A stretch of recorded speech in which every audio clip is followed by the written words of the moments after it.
Good morning. 2026 August 15-ാം തീയതി.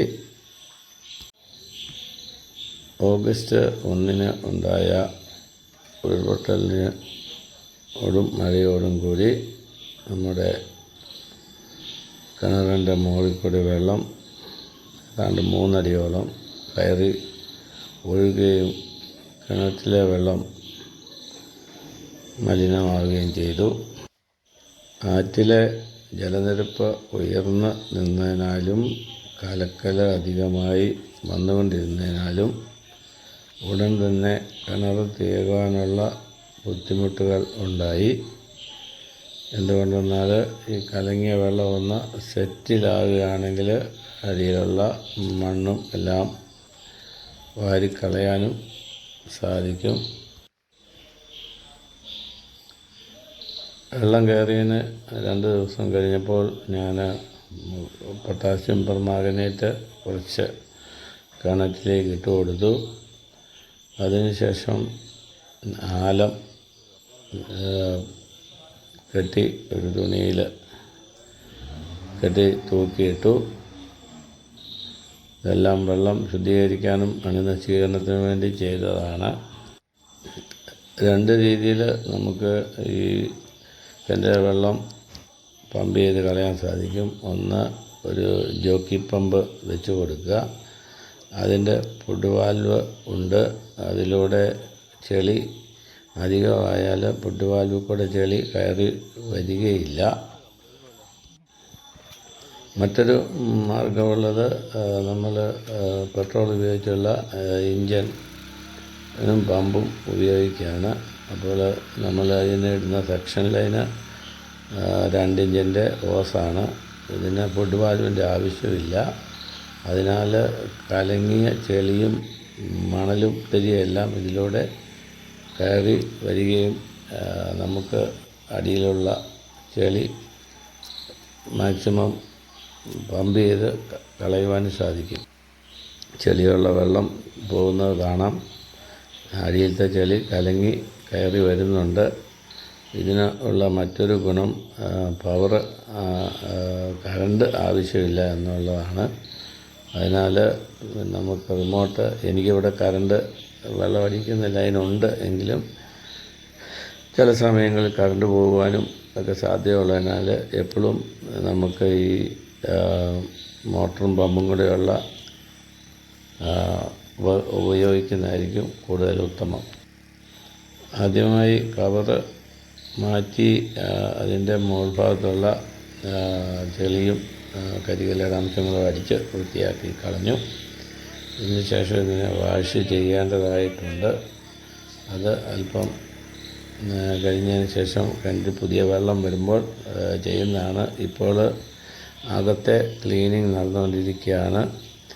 ഈ മുകളിൽ അടിയിൽ നിന്ന് കയറി വരുന്ന ചെളിവെള്ളം ഉപയോഗിച്ചാണ് ആദ്യം ഇത് ക്ലീൻ ചെയ്യുന്നത്. പിന്നീട് വെള്ളം തെളിയുമ്പോൾ നല്ല കിണറിൻ്റെ ഉള്ളിൽ തന്നെ വെള്ളം എടുത്ത് നമുക്ക് ഇത് ചെയ്യാവുന്നതാണ്. 6 ഇഞ്ച് വീതിയുള്ള പ്രതലത്തിൽ നിന്നാണ് കിണറിൻ്റെ വിദഗ്ധനായ തൊഴിലാളി വർക്ക് ചെയ്തുകൊണ്ടിരിക്കുന്നത്.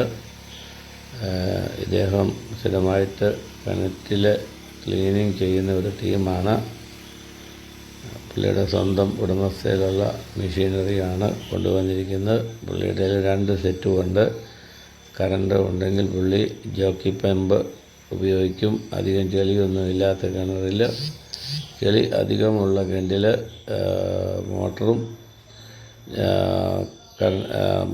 പെട്രോൾ ഉപയോഗിച്ചുള്ള എൻജിനും പമ്പും ഉപയോഗിക്കുകയാണ്. അപ്പോൾ ഇതിൻ്റെ കവറ് ക്ലീൻ ചെയ്തുകൊണ്ടിരിക്കുന്നു. കവർ ഞാൻ കോൺ ഷേപ്പിലാണ് ഉണ്ടാക്കി വെച്ചിരിക്കുന്നത്. ഇങ്ങനെ ചെയ്യുന്നതുകൊണ്ടുള്ള ഉപകാരം എന്താണെന്ന് ചോദിച്ചാൽ, ഏറ്റവും വലിയ ശല്യം ഉണ്ടാകുന്ന മരപ്പെട്ടിയാണ്. വെള്ളമുള്ള കിണറിൻ്റെ മുകളിൽ പരന്ന കവറിട്ടാൽ മരപ്പെട്ടി അതിൽ കയറിയിരിക്കുകയും ഉള്ളിലേക്ക് പോകാൻ ശ്രമിക്കുകയും ചെയ്യും. കൂടാതെ ഇതിൻ്റെ മുകളിൽ അവർ കാഷ്ടിച്ച് വെക്കും. അത് മഴ പെയ്യുമ്പോൾ കിണറിനുള്ളിലേക്ക് പോകാൻ സാധ്യതയുണ്ട്. ഇങ്ങനെ ഒരു സ്ലോപ്പിംഗ് പ്രതലത്തിൽ ഈ ഒരു ബുദ്ധിമുട്ട് നമുക്ക് ഉണ്ടാകുകയില്ല. അതുപോലെ തന്നെ ഉണക്കിയ ഇലകളും മറ്റ് ഒന്നും ഇതിൻ്റെ മുകളിൽ തങ്ങി നിന്ന് നമുക്ക് മലിനമാകുകയില്ല. അടുത്തതായിട്ട് കിണറിൻ്റെ പുറം വശം ക്ലീൻ ചെയ്യുകയാണ്. ആദ്യം ഒന്ന് കുതിർത്ത് വെച്ചതിന് ശേഷം ചൂല് ഉപയോഗിച്ച് പുറമേയുള്ള പായലും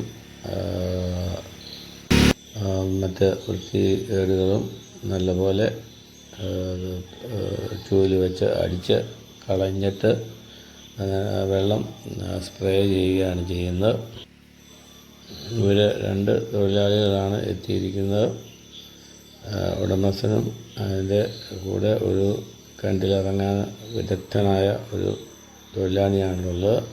കിണറ്റിലേക്കുള്ള ആക്സസ് ഞങ്ങൾ ഒരു ലാഡർ വച്ച് കൊടുത്തിട്ടുണ്ട്. അത് നല്ലപോലെ കെട്ടി മരത്തേൽ കെട്ടി ഉറപ്പിച്ചിട്ടുമുണ്ട്. ഇത് 2ാമത്തെ പ്രാവശ്യമാണ് കിണറ്റിൽ വെള്ളം കയറുന്നത്. 2008 മഹാപ്രളയത്തിലും ഉരുളുപൊട്ടലിലും ഇതിന് മുകളിൽ കൂടെ വെള്ളം കയറി ഒഴുകിയായിരുന്നു. ഏതാണ്ട് 8 വർഷത്തിന് ശേഷമാണ് ഇപ്പോൾ കയറുന്നത്. ഇപ്പോൾ താഴെ ആളിറങ്ങിക്കഴിഞ്ഞു. വിദഗ്ധനായ അദ്ദേഹം കയറിലും ഏണിയിലും പിടിച്ച കിണറിൻ്റെ താഴെ എത്തി. നല്ല ഉറവയുണ്ട്. ആറ്റിൽ സൈഡിൽ നല്ല വെള്ളം വരുന്ന പറമ്പിൽ നിന്ന് തന്നെയാണ്. കരയുറവ എന്നാണ് ഇങ്ങനെ വരുന്ന വെള്ളത്തെ നമ്മൾ പറയുന്നത്. കരയുറവ മഴയുള്ള സമയത്ത് അധികമായി ലഭിക്കും. വേനലാകുമ്പോൾ കരയുറവ നിന്ന് പോവുകയും പാറകൾക്കിടയിലൂടെയുള്ള ഉറവ മാത്രം കിണറ്റിൽ വരികയും ചെയ്യും. മീനച്ചിലാറിൻ്റെ കൈവരിയായ പൂഞ്ഞാറിലേക്കുള്ള ആറിൻ്റെ തൊട്ട് അടുത്താണ് എൻ്റെ കിണർ സ്ഥിതി ചെയ്യുന്നത്. കിണറിൻ്റെ അടിയിൽ ചെളി ഇറങ്ങിയ അദ്ദേഹം കാലുകൾ കൊണ്ട് കലക്കി ഓസിലൂടെ മുകളിലേക്ക് കയറ്റി വിട്ടു. ഇപ്പോൾ അദ്ദേഹം ചെയ്യുന്നത് അടിയിലുള്ള മണലും മറ്റ് പറ്റിപ്പിടിച്ചിരിക്കുന്ന മറ്റ് ഇലകളോ ചീഞ്ഞ ഇലകളും കമ്പുകളും ഒക്കെ പെറുക്കി കളയാണ്. അത് ഒരു ബക്കറ്റിലാക്കി കയറുകൊണ്ട് കെട്ടി മുകളിലേക്കെടുത്ത് കളയുകയാണ് ചെയ്യുന്നത്.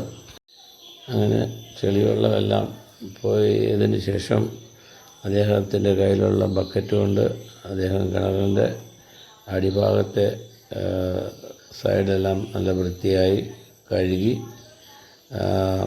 പമ്പ് കണ്ടിന്യൂസ് ആയിട്ട് വർക്ക് ചെയ്തുകൊണ്ടിരിക്കുകയാണ്.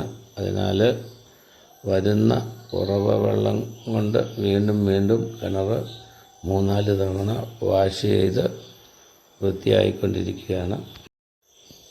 രാവിലെ 10 മണിയോട് കൂടിയാണ് കിണർ തേകുന്ന സംരംഭം ആരംഭിച്ചത്. ഇപ്പോൾ ഏതാണ്ട് 11 കാലോളം ആയിട്ടുണ്ട്. 1 മണിക്കൂർ കൊണ്ട് ഏതാണ്ട് 15 അടിയോളം വെള്ളം വറ്റിച്ച് പുതിയ വെള്ളം വന്ന് അതിൻ്റെ ഉള്ളിലെ ക്ലീനിങ്ങും തീരാറായി. നല്ല ഉറവയുള്ളതിനാൽ കിണർ പെട്ടെന്ന് ക്ലീനായി കിട്ടും. ഈ ഉറവ വരുന്നത് നല്ല ജലം ആയതിനാൽ അത് വീണ്ടും എടുത്ത് ഉപയോഗിക്കാൻ സാധിക്കുന്നുണ്ട്. വേസ്റ്റ് കോരി തീരാറായിട്ടുണ്ട്. അല്പം വേസ്റ്റേ കിട്ടിയിട്ടുള്ളൂ. ഒരു 4 ബക്കറ്റ് വേസ്റ്റ് മാത്രമേ ഇതിൻ്റെ ഉള്ളിൽ നിന്ന് കിട്ടിയുള്ളൂ. കിണറിൻ്റെ ഉള്ളിൽ നല്ല വൃത്തിയായി ക്ലീനായിട്ടുണ്ട്. അകത്തിറങ്ങിയ വിദഗ്ധനായ തൊഴിലാളി മുകളിലേക്ക് കയറിലും ഏണിയിലും പിടിച്ച് കയറിക്കൊണ്ടിരിക്കുന്നു. ഇനി ഇപ്പോൾ ഞങ്ങളുടെ പമ്പ് സബ്മേഴ്സിബിൾ പമ്പ് മൂടി വെള്ളം എത്തിക്കഴിഞ്ഞു. പമ്പ് മൂടി 2 അടിയോളം വെള്ളം കിണറ്റിൽ ആയിക്കഴിയുമ്പോൾ ആ വെള്ളം കൂടെ അടിച്ച് കളഞ്ഞാൽ ഇന്നത്തെ നമ്മുടെ ഓപ്പറേഷൻസ് എല്ലാം തീരുന്നതാണ്. അകത്തിറങ്ങിയ സഹോദരൻ മുകളിലെത്തിക്കഴിഞ്ഞു. ഇപ്പോൾ ഏതാണ്ട് കിണറ്റിൻ്റെ അടിയിൽ 2 അടിയോളം വെള്ളം ആയിട്ടുണ്ട്. നമുക്ക് പമ്പ് കാണാം. ആ വെള്ളം അടിച്ച് കഴിയുമ്പോൾ പമ്പ് തെളിഞ്ഞു വരും. ഈ കിടക്കുന്നത് സെക്ഷൻ ചെയ്യുന്ന 2 ഇഞ്ച് ഓസിൻ്റെ വാൽവാണ് ഈ കാണുന്നത്. ഇപ്പോൾ ഉടൻ തന്നെ അകത്തെ വെള്ളം തീരും. അത് കഴിഞ്ഞാൽ സെക്ഷൻ ഹോസ് വെളിയിലെടുത്താൽ വീണ്ടും കവറെടുത്ത് വെക്കുന്ന ജോലി മാത്രമേ ബാക്കിയുള്ളൂ. വെള്ളം വളരെ തെളിഞ്ഞിട്ടുണ്ട്. സെക്ഷൻ ഹോസ് റിമൂവ് ചെയ്ത് കഴിഞ്ഞിരിക്കുന്നു. ഉടൻ തന്നെ ഇതിൻ്റെ ടോപ്പ് എടുത്ത് പ്രതിഷ്ഠിക്കുന്നതാണ്. അവസാനമായി ടോപ്പ് എടുത്ത് വെച്ചു. അത് ഞാനൊരു ചങ്ങല കൊണ്ട് കിണറുമായി ബന്ധിച്ചിട്ടുണ്ട്. ഏതാണ്ട് 1.5 മണിക്കൂറോളം അവർ ജോലി ചെയ്ത് വന്ന് ഇനി ഓട്ടോയിൽ ഈ സാധനങ്ങളെല്ലാം കയറ്റിക്കൊണ്ട് പോകണം. എനിക്കിതിനു വേണ്ടി വന്ന ചിലവ് 3600 രൂപയാണ്. നിങ്ങൾക്ക് വേണ്ടി ഈ വീഡിയോ ഷൂട്ട് ചെയ്ത് ഞാൻ പൂഞ്ഞാർ കുര്യൻ.